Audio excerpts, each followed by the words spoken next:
আসসালামু আলাইকুম। কেমন আছেন সবাই? আশা করি আল্লাহর রহমতে সবাই ভালো আছেন। আমরাও আলহামদুলিল্লাহ ভালো আছি। তো আমি আজকে এখানে কাচ্চি বিরিয়ানির প্রিপারেশন নিচ্ছি।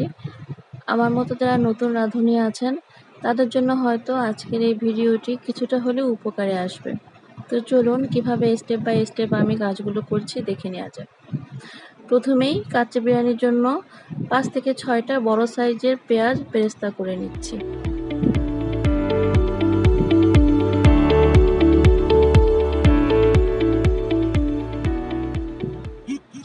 এরপর এতে 1 চা চামচ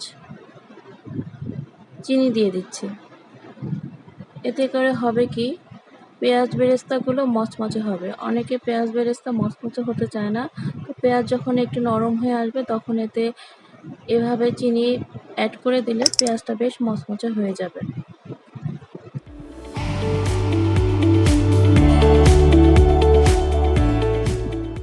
তো আমার পেঁয়াজ বেরেস্তা হয়ে গিয়েছে। এরকম বাদামি থাকতে থাকতেই আমি চুলা অফ করে দিয়েছি। এখন আমি তেল থেকে পেঁয়াজ বেরেস্তাগুলো উঠিয়ে নিচ্ছি।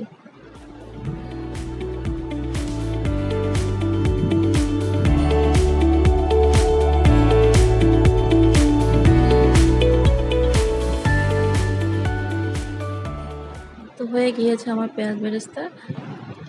এখন মাংস ম্যারিনেটের পালা। আমি এখানে প্রায় 1.5 কেজি পরিমাণ চর্বিযুক্ত গরুর মাংস নিয়েছি। কাচ্চিতে মাংসটা একটু চর্বিযুক্ত হলে এটা বেশি টেস্টি হয়। আর মাংসে যে মশলা অ্যাড করব, আপনারা যে কোনো ধরনের 2 কেজি গরুর মাংস বা 1.5 কেজি গরুর মাংসতে যেমন মশলা অ্যাড করেন, ঠিক সেই ধরনের মশলার পরিমাণ অ্যাড করলে আমার মনে হয় হয়ে যায় আসলে। এক্সট্রা কিছুই না, আর এক্সট্রা 2-1টা মশলা অ্যাড করার প্রয়োজন হয়। তো আমি এখানে 3 টেবিল চামচ পেঁয়াজ বাটা দিচ্ছি।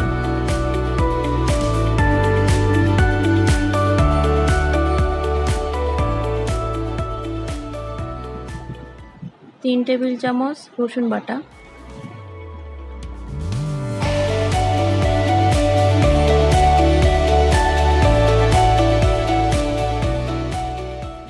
2 টেবিল চামচ আদা বাটা, মানে 1.5 কেজি মাংস যতটুকু মশলা লাগে। গরম মশলা গুঁড়া 2 চা চামচ, মরিচের গুঁড়া 4 চা চামচ,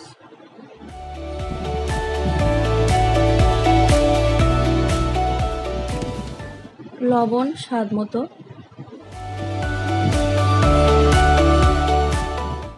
বাদাম বাটা 2 টেবিল চামচ,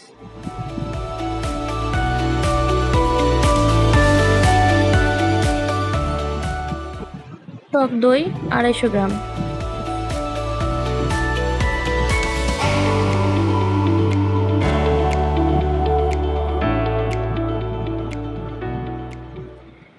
এবার ভাজা পেঁয়াজ বেরেস্তাগুলো দিয়ে দিচ্ছি।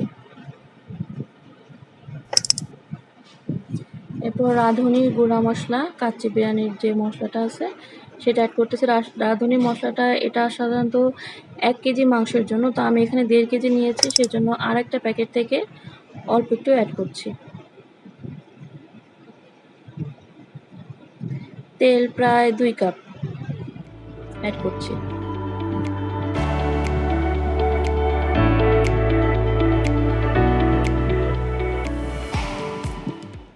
এরপর মাংসটা ভালোভাবে মাখিয়ে নিতে হবে।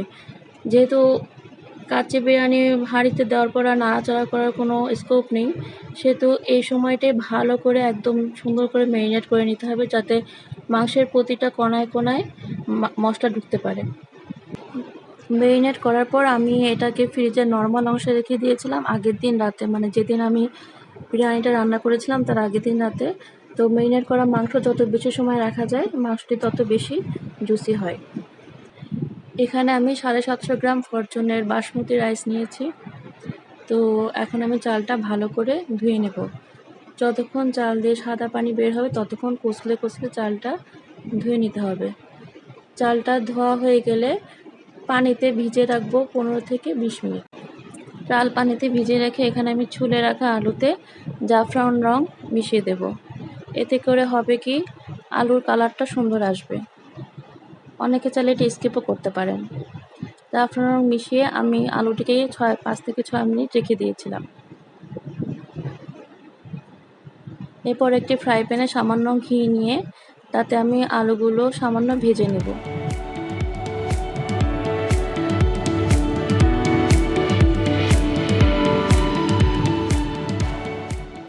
বেশি ভাজার প্রয়োজন নেই, অল্প একটু লালচে লালচে হলেই আমি আলুগুলো নামিয়ে ফেলব।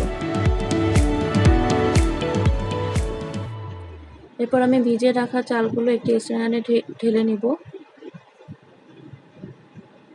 10 থেকে 15 মিনিট চালটি আমি স্ট্রেনারে রেখে দেবো যাতে পানিটা ভালো করে ঝরে যায়। অন্য একটি পাত্রে আমি আটা গুলে নেব। এই আটাটা আমি গুলে এটা দিয়ে আমি হাঁড়ির মুখ সিল করব। যেহেতু এটা আমরা খাবো না, তাই এতে লবণ বা অন্য কিছু অ্যাড করার প্রয়োজন নেই। পানি দিয়ে জাস্ট গুলে নিলেই হবে, আটার মতো করে নিলেই হবে।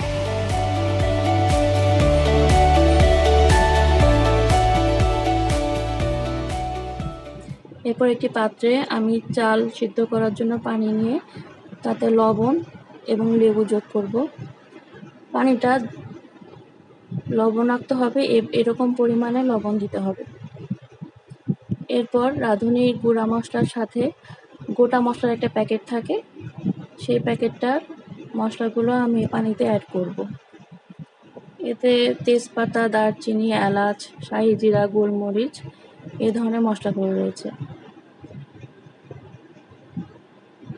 এরপর এতে আমি চাল যোগ করে দেব।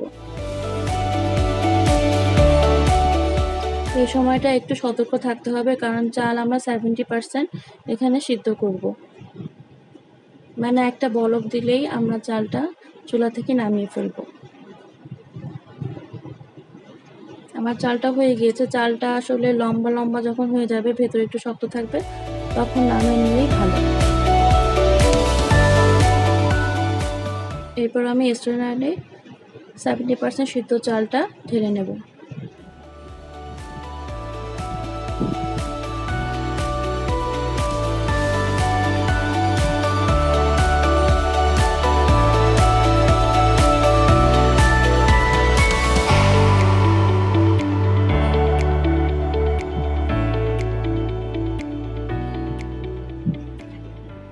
এরপর আমি আগের দিনে ম্যারিনেট করা মাংসটা ফ্রিজ থেকে আমি 10 থেকে 15 মিনিট আগেই নামিয়ে রেখেছিলাম।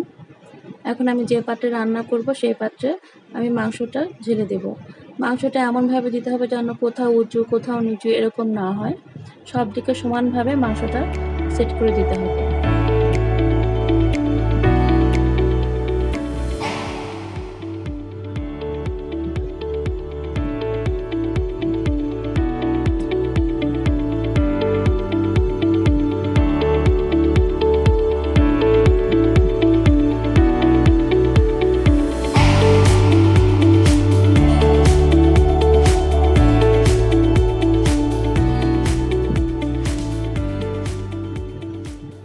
এরপর এর উপরে ঘিয়ে ভাজা আলুগুলো আস্তে আস্তে দিয়ে দিতে হবে।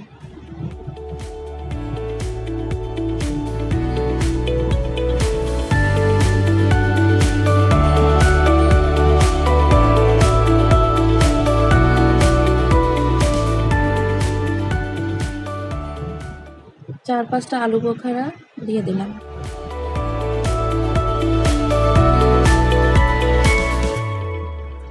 এরপর সেদ্ধ চালগুলো এরপরে দিয়ে দিতে হবে।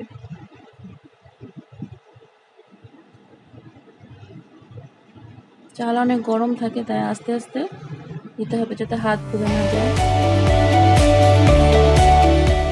এবং খেয়াল রাখতে হবে রাঁধুনির যে মশলাগুলো, গোটা মশলাগুলো ছিল, সেগুলো যেন সব চালের উপরে থাকে।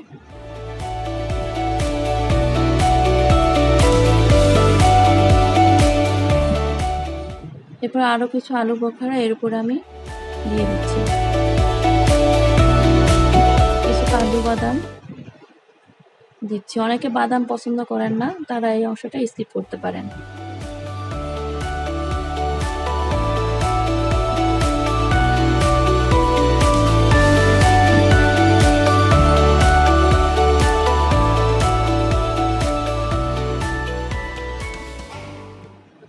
এরপর কিছু কিছু জায়গায় জাফরান রং দিয়ে দিচ্ছি। এই অংশটাও চাইলে অনেকে স্কিপ করতে পারেন।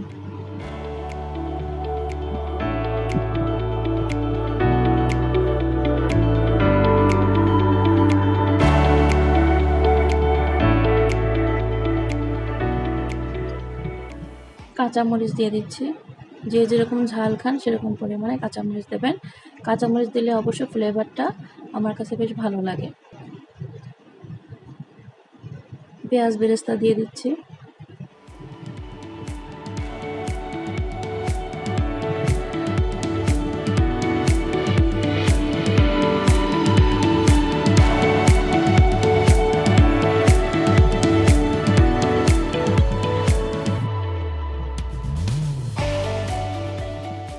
দুই টেবিল চামচ পরিমাণ ঘি অ্যাড করছি।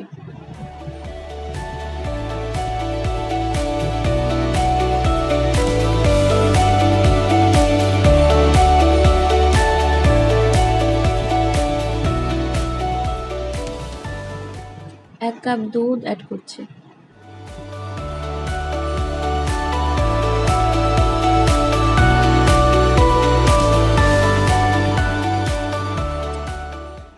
এক চা চামচ গোলাপ জল অ্যাড করছি। এক চা চামচ কেওড়া জল অ্যাড করছি।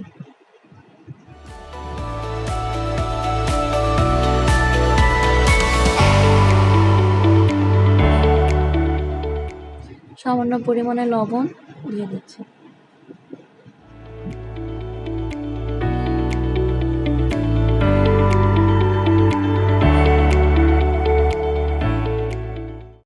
এরপর রাঁধুনির যে কাচ্চি বিরিয়ানি মশলা আছে সেটা সামান্য দিয়ে দিচ্ছি, তাতে গন্ধটা ভালো আসবে। এখানে আমি কিছু কয়লা আগুনে দিয়ে পুড়িয়ে নিচ্ছি।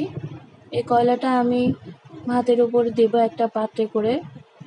এতে করে হবে কি, বাবুর্চিরা যেরকম কাঠের চুলায় রান্না করে সেই স্মেলটা আমরা গ্যাসের চুলায় পাবো। গরম কয়লার উপরে আমরা কিছুটা ঘি দিয়ে দিচ্ছি।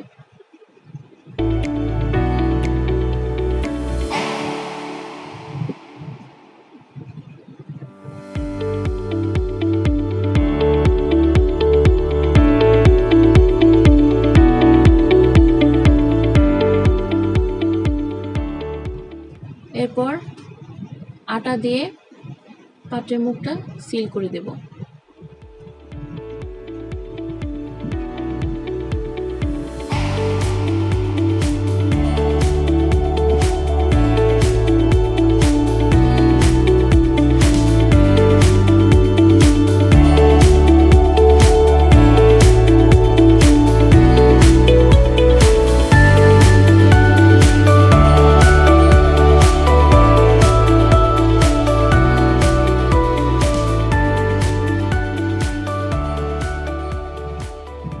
তো হয়ে গিয়েছে। এখন আমরা এটাকে চুলায় বসিয়ে দেব। উপরে এরকম একটা ভারী কিছু দিয়ে রাখলে ভালো। তো আমার মেয়ে এখানে ঘুমাচ্ছে, তো ঘুমাচ্ছে দেখে আমি এত কাজ করতে পারছি। ও জেগে থাকলে আমাকে কখনোই এতগুলো কাজ করতে দিত না। তো মাশাআল্লাহ ভালো ঘুমাচ্ছে। তো এখানে পাত্রতে আপনারা দেখতে পাচ্ছেন সামান্য ধোঁয়া বেরোচ্ছে। অনেকে বলে যে সিল করার পর আটাটা একটু ছিদ্র করে দিতে। আমার মনে হয় না ছিদ্র করার কোনো প্রয়োজন আছে, কারণ এটা নিজে নিজেই একটা বায়ু বের করার পথ খুঁজে নেয় এবং সেখান থেকে কিছুক্ষণ পর বাষ্প বের হওয়া শুরু করে। তো আমি প্রথমে হাই ফ্লেমে 10 মিনিট রেখেছিলাম। 10 মিনিট পরে আমি এটাকে একটা তাওয়া দিয়ে তার উপরে পাত্রটা রেখেছি। এরপর একদম মাঝারি আছে, মানে একদম কমও না একদম বেশিও না, এমন আছে আমি প্রায় 40 মিনিট বিরিয়ানিটা রান্না করেছি। যখন একটু গন্ধ বেরিয়েছে, সারা ঘরে গন্ধ হয়েছে, তখন আমি চুলার আঁচটা বন্ধ করে দিয়েছি। অর্থাৎ আমার বিরিয়ানিটি হয়ে গিয়েছে।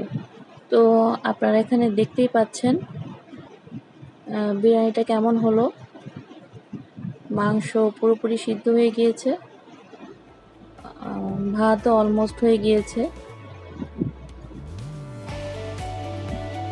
তো এই হলো আমার কাচ্চি বিরিয়ানি। আশা করছি আপনারা এটা যদি ট্রাই করেন, এভাবে ফলো করেন, ইনশাল্লাহ ভালো হবে এবং সবাই প্রশংসা করবে। তো আজকের ভিডিওটি এই পর্যন্ত। সবাই ভালো থাকবেন, আমাদের জন্য দোয়া করবেন। আল্লাহ হাফেজ।